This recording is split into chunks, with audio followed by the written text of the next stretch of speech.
Dengan datangnya COVID, barulah dikaji hadis-hadis tentang kehebatan Nabi Muhammad SAW.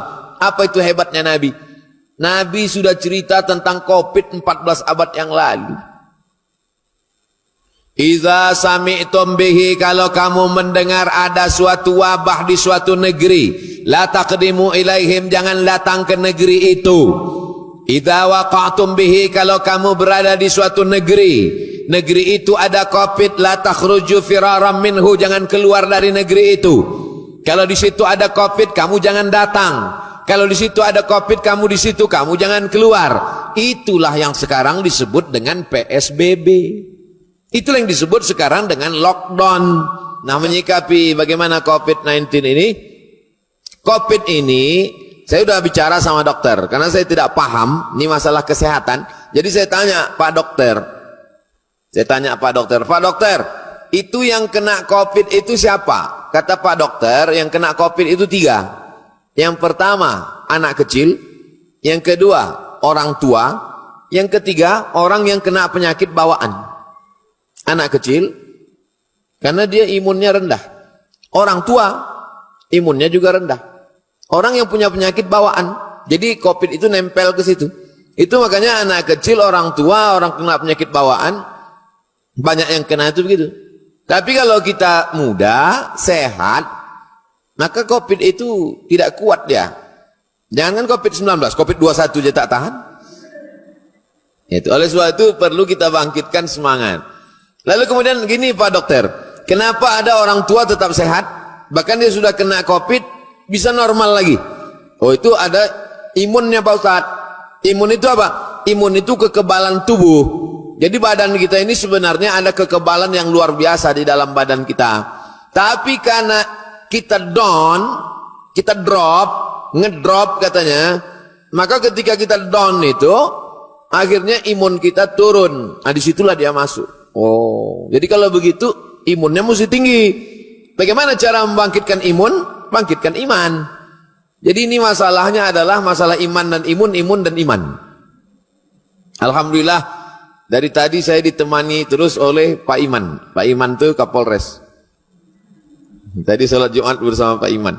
Oleh sebab itu maka bangkitkan iman, bangkitkan keyakinan bahwa kita ini yang menghidupkan, mematikan Allah. Makanya setiap selesai sholat itu terus kita ulang, la ilaha illallah wahdahu la syarikalah, lahul mulku walahul hamdu, yuhyi wa yumit wa huwa ala kulli syai'in qadir. Itu 15, itu diulang selesai sholat itu 15 kali. Lahul mulku, dia yang punya puja-pujian. Walahul hamdu, dia saja yang layak dipuji, dia yang punya kekuasaan. Yuhyi, dia menghidupkan. Wa yumit, dia mematikan. Wa huwa ala kulli syai'in qadir, dia maha kuasa atas segala sesuatu. Saya tidak sanggup berhadapan dengan Bapak Ibu sekalian. Saya down, imun saya rendah. Ketemu dengan Bapak Pembina, ketemu dengan rektor, ketemu dengan senior, ketemu dengan sarjana ekonomi, ketemu dengan anggota DPR RI, berjumpa dengan orang banyak, itu down kita. Maka saya mesti yakinkan diri saya bahwa saya kuat, bahwa saya mampu. Setan datang berbisik, kau lemah Abdul Somad, berat kau cuma 51 kilo, kata dia. Maka saya mesti bangkitkan semangat saya. Kau lemah Abdul Somad, kau kan tadi malam baru naik mobil dari Medan 24 jam. 24 jam kami berangkat dari Medan sampai jam 7 pagi tadi. Berkunang-kunang, ini masih belum jelas betul Bapak Ibu. Tapi saya mesti bangkitkan diri saya. Saya harus bangkit, saya harus semangat. Oleh sebab itu maka bangkitkan semangat bahwa orang tidak akan mati sebelum ajalnya sampai. Berapa banyak orang sudah divonis COVID tidak mati-mati. Berapa banyak pula yang dikatakan sehat mati. Berapa banyak orang mau bunuh diri tak mati-mati. Diambil selendang, diikatkan ke leher, digantung ke pintu, melompat, patah kayunya. Tak mati. Tak juga mati berbaring di rel kereta api. Jam 5 pagi. Lewat kereta api, tak mati. Rupanya salah rel. Stres. Datang orang debit kolektor yang mengutip utang. Karena stres, mencret-mencret, masuk kamar mandi. Minum, mencari racun tak ada. Diminum sabun ngepel. Minum, tak mati. Bubuih-buih aja seminggu. Oleh sebab itu kalau tak mati, kata Allah tak mati. Tapi berapa banyak pula orang yang saya baru ketemu ibu-ibu umur 85 tahun. 85 tahun masih hidup. Saya ini Ustadz Somad 22 tahun yang lalu sudah diponis bahwa di kepala saya harus dibelah. Karena kalau tidak dibelah nanti mata akan buta, akan lumpuh. Saya baru ketemu bulan lalu. Kata dokter ini mesti dibelah, diambil ada tumor dalam, kalau tidak dibelah nanti akan buta, akan lumpuh. 22 tahun yang lalu. Terus saya banyak berdoa pada Allah, saya tetap berusaha makan herban dan lain sebagainya. Gimana Bu? Alhamdulillah yang nyuruh belah itu udah mati duluan.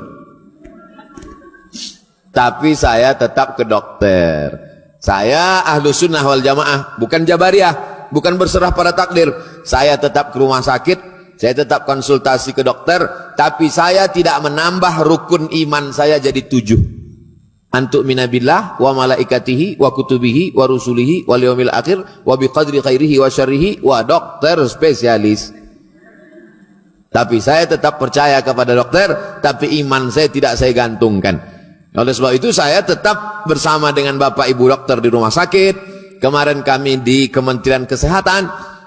Tetap saya tidak mau ceramah tausiah kalau tidak ikut protokol kesehatan.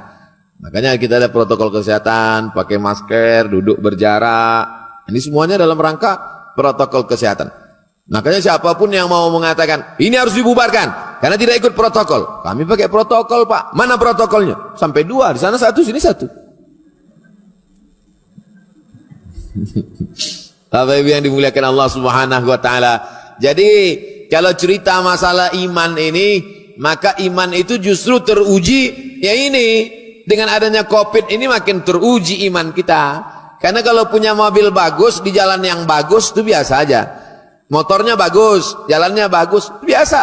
Tapi ketika motornya biasa-biasa aja, jalannya banyak lubang, bisa sampai ke tujuan, itu baru luar biasa. Makanya kalau kita lihat perjalanan nabi-nabi itu sulit-sulit semua. Tunjukkan sama saya perjalanan nabi-nabi yang enak-enak, enjoy-enjoy. Tidak ada.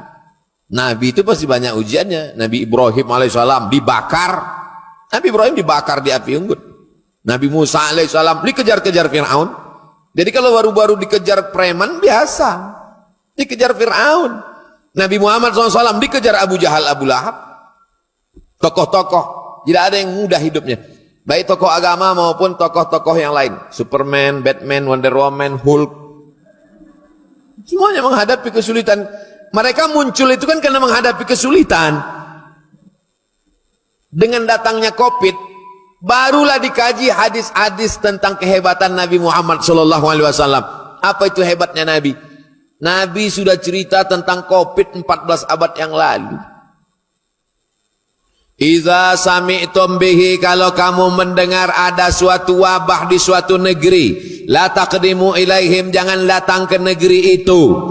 Idza waqa'tum bihi, kalau kamu berada di suatu negeri, negeri itu ada COVID, la takhruju firaram minhu, jangan keluar dari negeri itu. Kalau di situ ada COVID, kamu jangan datang. Kalau di situ ada COVID, kamu di situ, kamu jangan keluar. Itulah yang sekarang disebut dengan PSBB. Itulah yang disebut sekarang dengan lockdown. Kalau kita berada di suatu daerah, maka kita tidak boleh keluar sebelum rapid test atau swab.